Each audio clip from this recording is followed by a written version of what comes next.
तो प्यारे बच्चों आज हम लोग करते हैं एक्सरसाइज 1.4 क्लास 9th के एनसीईआरटी मैथमेटिक्स के वास्तविक संख्या चैप्टर का। ठीक है, तो बच्चों यहाँ पर देखते हैं सबसे पहला सवाल क्या कहता है। पहला सवाल यहाँ पर देखिए 3.765 है ना, उत्तरोत्तर आवर्धन करके संख्या रेखा पर 3.765 को दिखाना है संख्या रेखा पर। ठीक है, तो कैसे दिखाएंगे बच्चों, तो ये हमारा हो गया संख्या रेखा, ये 0, ये -1, ये -2 और ये -3, ये -4 और ये हो गया +1 +2, ठीक है, +3 और ये हो गया हमारे पास +4। ठीक है, अब यहाँ पर 3.7 दिखाना है, तो सबसे पहले मैं 3.7 इस पर खोजूंगा, तो इसको 3 और 4 को 10 भाग में बांट दूंगा। ठीक है, तो यहाँ पर करते हैं 1 2 3 4 5 6 7 8 9 10। ठीक है, यानी ये हमारा हो गया 3.7। ठीक है, और ये हो गया 3.8। ठीक है, इसको इधर लिखते हैं, तो ये बच्चों ये हमारा हो गया 3.7। ठीक है, और एक यहाँ पे ले लेता हूँ 3.8। ठीक है, इस दोनों को फिर से मैं क्या करूँगा बच्चों, यहाँ पे 6 चाहिए, उसके बाद 3.7 के बाद 6 चाहिए, तो इसको फिर से मैं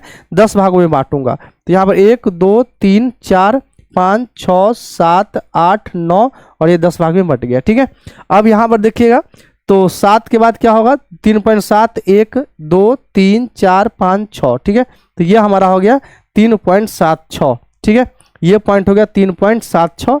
यहाँ पर इसको ऐसे लिखता हूँ 3.76 हो गया। ठीक है, और इसको अगर लिखूं तो 3.77 हो जाएगा। ठीक है, अब यहाँ पे उसके बाद क्या चाहिए बच्चों, 5 चाहिए, तो 3.76 और 3.77 को फिर से 10 भागों में बांट दूंगा, यानी कि 1 2 3 4 5 6 7 8 9 और ये 10 हो गया।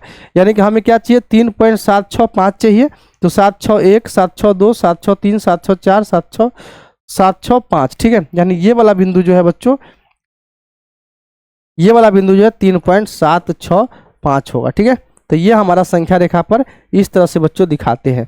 ठीक है, आपको समझ में आया होगा। ये संकीर्ण यहाँ पे जब इसको देखिएगा माइक्रोस्कोप से तो ये बहुत छोटा दिखेगा, 3.765 इस तरह से यहाँ पर आएगा। ठीक है, मैथमेटिक्स में इस तरह से इसको सॉल्व करते हैं बच्चों। ठीक है, स्केल से आप देखिएगा तो आपको पता लग जाएगा।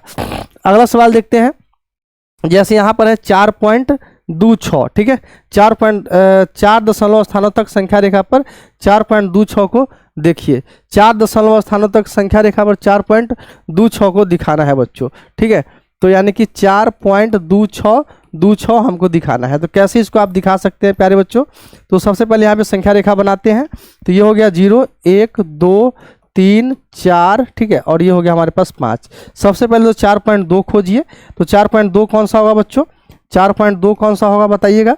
4.2 इसको 10 भाग में बांट देते हैं, 1 2 3 4 5 6 7 8 9 10 भाग में तो ये नहीं हो पाया, यहाँ पे फिर से इसको करते हैं। ठीक है, इसको फिर से कर देते हैं, यहाँ पे 4 हुआ और ये 5 है, छोटा छोटा 1 2 3 4 5 6 7 8 9 10।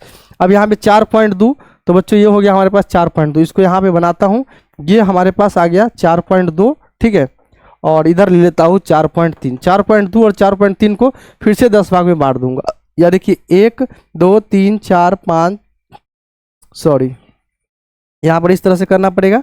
ये हो गया हमारे पास 4.2, 1 2 3 4 5 6 7 8 9 यानी 10। ठीक है, यानी उसके बाद 4.2 के बाद क्या चाहिए हमको, 6 चाहिए, तो 1 2 3 4 5 6, ये वाला पॉइंट जो है इसको यहाँ पे लिखता हूँ, ये वाला पॉइंट जो है हमारे पास बच्चों 4.26 हो जाएगा। ठीक है, और इसको भी लिख देता हूँ 4.27।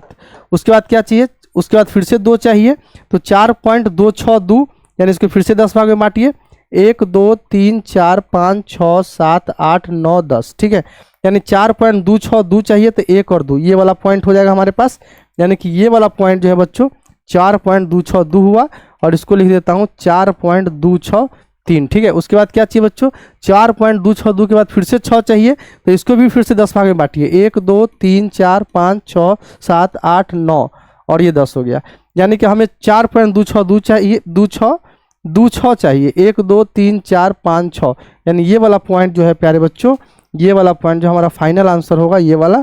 ठीक है, ये वाला आंसर होगा 4.2626। ठीक है, ये हमारा आंसर होगा संख्या रेखा पर। ठीक है, इस तरह से संख्या रेखा पर इस तरह की संख्या को दिखा सकते हैं, समझ में आया होगा। आगे बढ़ते हैं,